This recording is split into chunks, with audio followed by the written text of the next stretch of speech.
Om Namo Bhagavate Vasudevaya.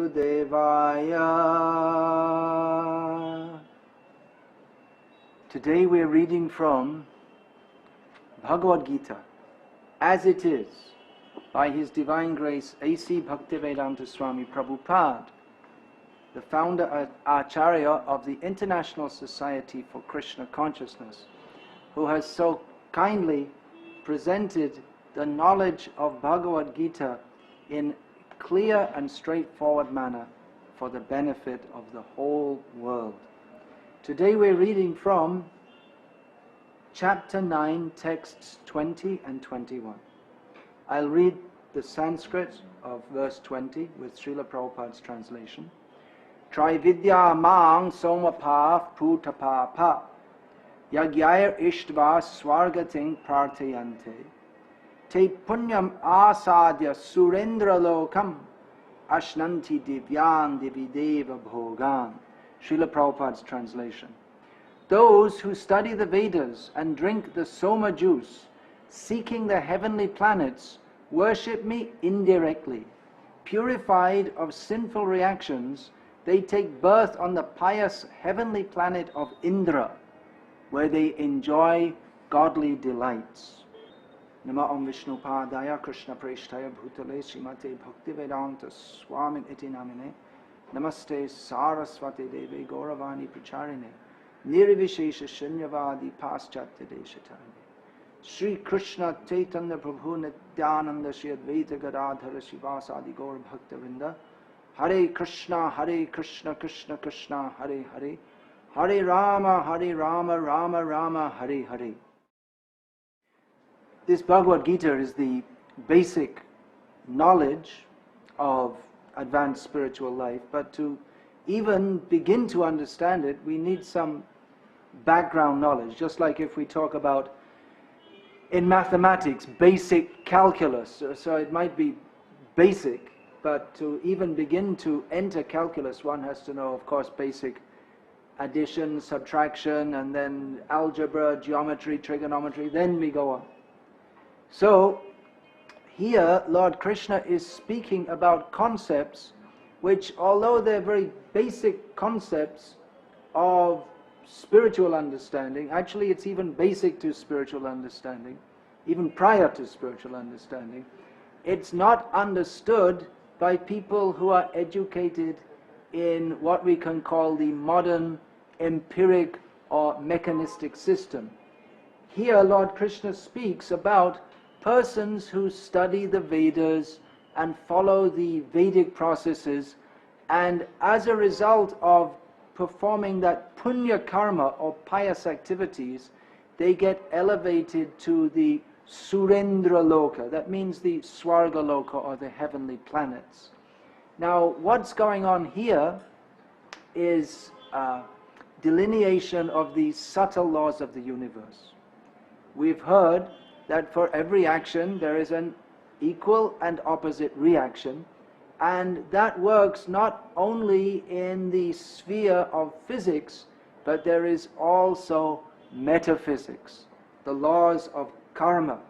So these are described in the Vedic literature, and persons who are aware of this, they realize that we have to perform pious activities, and therefore we will get a good birth in future. We can go to Swarga Loka. And if we perform impious activities, the opposite of punya is pap or sin, then we shall have to go down to animal species and suffer in future. Therefore, persons who get knowledge of the karma chakra, or the samsara chakra, how we are going round and round in this, like on a big wheel. Sometimes we turn and we go up to the heavenly planets, sometimes we go down. They try to act in a way that we can go up. And if they by chance even perform any sinful activities, then they try to do some what's called prayaschita or atonement. Although, as Lord Krishna will point out, he's pointing out throughout Bhagavad Gita, and in the next verse in particular, he's pointing out that actually it's not very intelligent to desire to go up to the heavenly planets, because if you go up, you have to go down again. So the best thing is to get out of this material world altogether. However, Trividya, here is mentioned Trividya, in the Vedas. Trividya means the three Vedas, Rig, Sama and Yajur. There's also Atharva Veda, but here when we refer to three Vedas, the Rig, Sama and Yajur Veda are referred to. Now, earlier in Bhagavad Gita, Lord Krishna has stated that the Traigunya Vishaya Veda, that the Vedas, they mostly deal with subject matters within the three modes of material nature, Sattvagun, Rajagun, Tamagun. And they mostly deal with how we can go up to Swarga Loka, how we can avoid going down. This is called Karma Kanda. And this is very attractive to materialistic people. And more or less, everyone in this material world is materialistic. That's why we're here. It's the material world. And although we are Atma, we are pure spirit soul, we've come to this material world with the desire to enjoy it. So the Vedas, they offer us that if we follow the process of karma kanda or punya karma, performing pious activities, here is mentioned that as a result of that, one can go to the heavenly planets. And although it's not mentioned here, in the next verse it's mentioned, Tetang bhuktva swarga lokang vishalam, one can enjoy on the heavenly planets sense enjoyments even many thousands of times more than on this planet. You can just imagine, who is the most beautiful woman on this planet? Miss World, Miss Universe. But even the ordinary women of the heavenly planets are far more beautiful. Everyone is very healthy and strong, and there's rivers of mango juice. How about that? Fresh mango juice. There's all kinds of enjoyment there. So it sounds very attractive. And it's meant to attract us, because if we think, what's life like on earth? Well, it's a big struggle, and everyone's trying to go to a better place. We're shooting this here in Bombay, and here in Mumbai, people are coming in from the villages. They're thinking, well, life is tough in the village. Let's go to Mumbai. And people who are in Mumbai, they're thinking, well, let's get out of here. Let's go to America. Or England, or at least Dubai or somewhere. Let's go somewhere better, so where we can earn more easily with less struggle and enjoy ourselves better.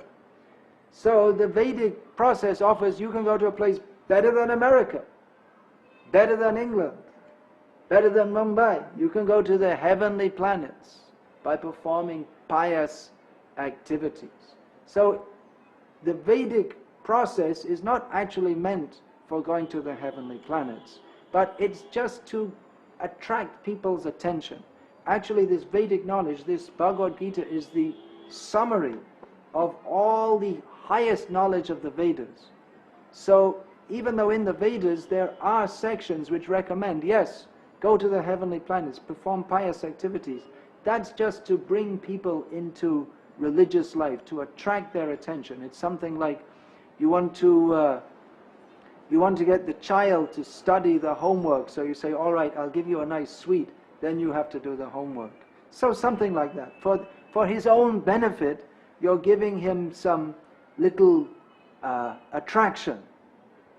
So people who follow the Vedic injunctions, they understand that we should not perform sinful activities, we should perform pious activities. That's also very good for making peace in society.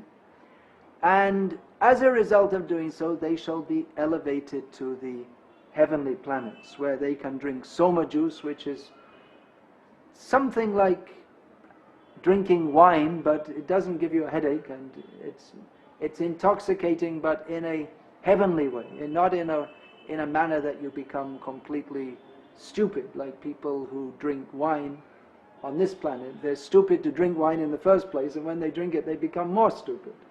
And then you wake up with a headache and you realize, why was I so stupid? And then the next week or next day you do the same thing. But that's a kind of beverage which, by drinking soma ras, one's life becomes extended and one becomes very healthy and strong. So these are all facilities of the heavenly planets. It's a much, the Swarga Loka, it's a better place than here. Of course, we're not taught about this in our schools. They don't have information about this. But this knowledge which is given in Bhagavad Gita and in the Vedas, it's subtle knowledge of the Vedas, a subtle knowledge of the universe. We can go in our spacecraft, maybe we can go and send spacecraft and make photographs of different planets, but we won't see demigods. We don't have the eyes to see. With gross vision we cannot see. Therefore we conclude that there's no life elsewhere in the universe. But actually there's life on every planet of the universe, although it may be in subtle form that we can't see. So the heavenly planets, that is an enticement. Perform pious activity. Don't be sinful. Otherwise people, they tend to be sinful. That we want to enjoy ourselves. Okay, kill animals, eat meat, drink wine, and have sex left, right and center like pigs and dogs. But the Vedic scriptures, no, not only Vedic scriptures, all the scriptures in the world, self-restraint is required. Don't live like that. So to teach us to be self-restrained so that we can gradually rise to the platform of self-realization, is offered self-restraint so that you can enjoy yourself better in future by going to the heavenly planets. But the point is that even in the heavenly planets, if one goes there, there's opportunity for enjoyment, but because one has cultivated the Vedic path, one doesn't, in the heavenly planets, the demigods, they enjoy themselves, but in a cultured way. Just like in traditional Indian culture, there was enjoyment, but in a cultured way. The people would dress very nicely, nice jewelries and saris and dhotis, and they would have social life and music and entertainment, but not this gross, nasty, sinful enjoyment. So, like that, the demigods, they enjoy, but in a very cultured way. But the tendency is that after enjoying themselves like that for some time, if they don't get the understanding that actually this whole universe, even in the heavenly planets, the apparent enjoyment simply ends in death. So therefore we don't belong in this material world. We should follow the path of the Vedas that takes us beyond this material world. If they don't get that understanding, then what happens is described in the next verse of Bhagavad Gita. Te tang bhuktva swarga lokang vishalam shine punye martya lokang vishanti. Evang trai dharma anuprapana gata gatang kama kama labhante. Lord Krishna says, when they have thus enjoyed vast heavenly sense pleasure, and the results of their pious activities are exhausted, they return to this mortal planet again.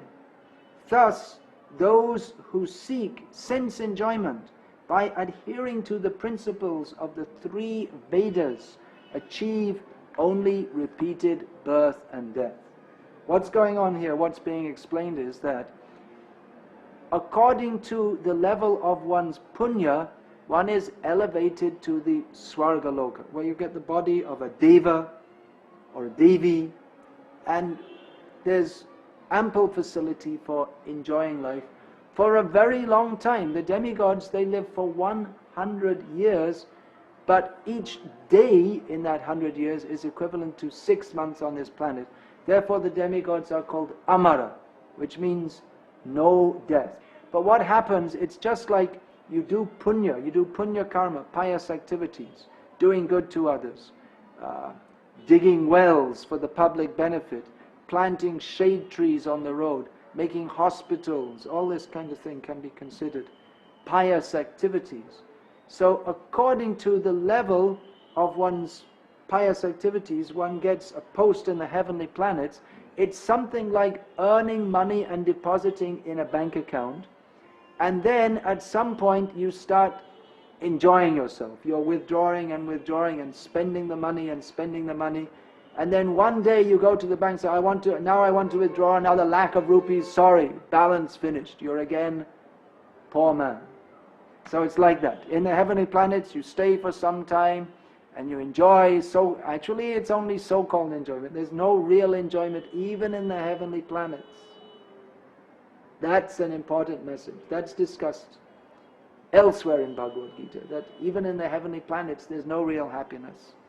So, you're enjoying and you're in this illusion, everything's nice, but actually even in the heavenly planets one cannot really enjoy, because in the back of his mind there's always the thought that it's all going to end sometime. So, and that actually happens. You're dancing in the heavenly planets and all of a sudden, time up, account finished, your punya's over, back down again. You have to come down again. So, then again you may perform pious activities, and then again go up to the heavenly planets, and then again come down. But in the middle, if you make some mistake, which is quite possible, if you perform some sinful activity, or even accidentally you insult someone, or insult some highly respectable person, that's described in Srimad Bhagavatam, a very pious king, King Nriga, just by mistake, he was giving cows away to brahmanas, and he happened to give the same cow away to two different brahmanas. He gave the cow away to one brahmana, and then that cow strayed away from that brahmana, accidentally gave to another brahmana, and they both wanted the same cow, and then they both became insulted, and he was so pious, giving so much charity, but he became a lizard in his next life. So this is the path of going up and down, up and down, up and down in this material world. But what do you get from it?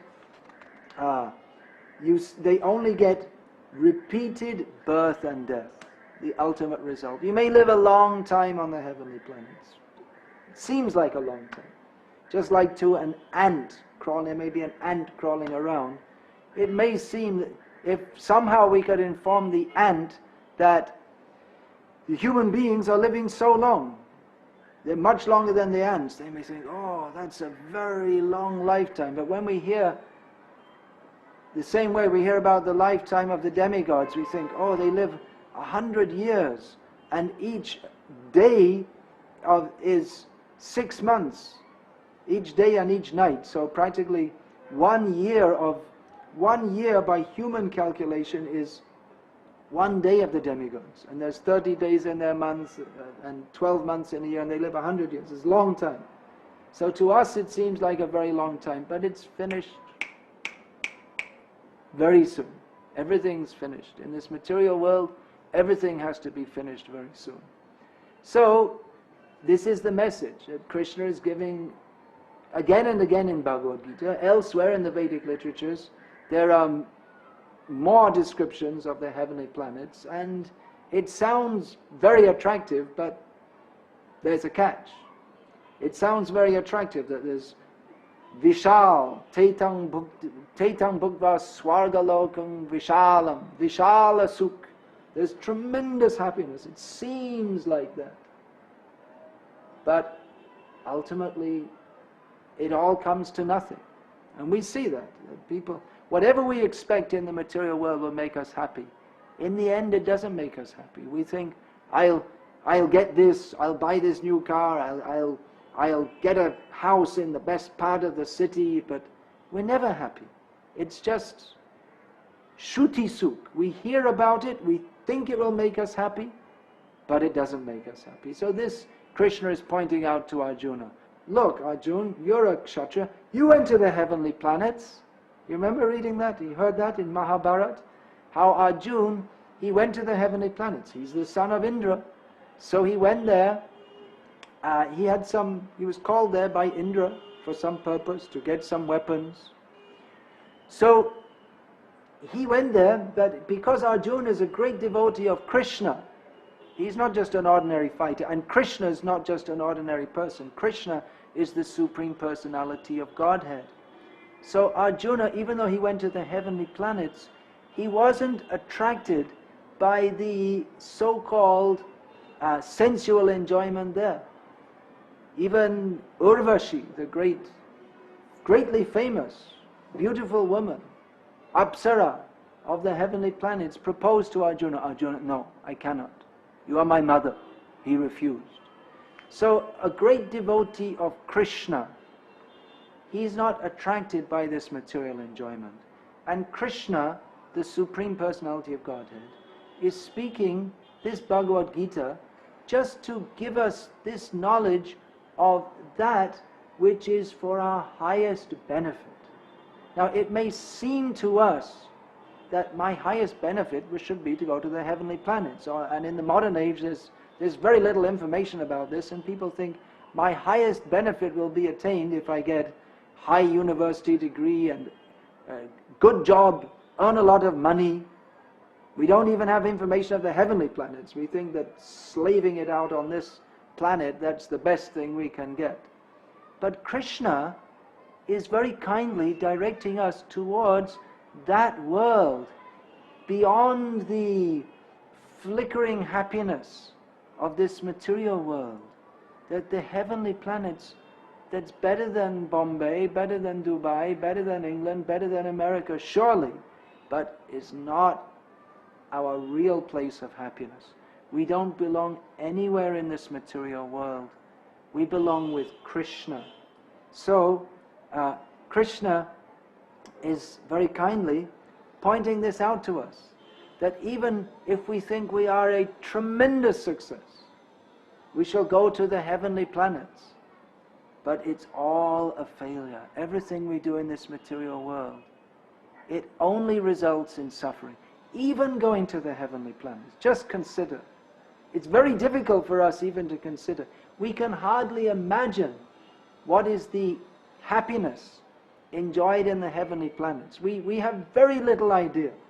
Living on this planet, we have actually very little idea what happiness means.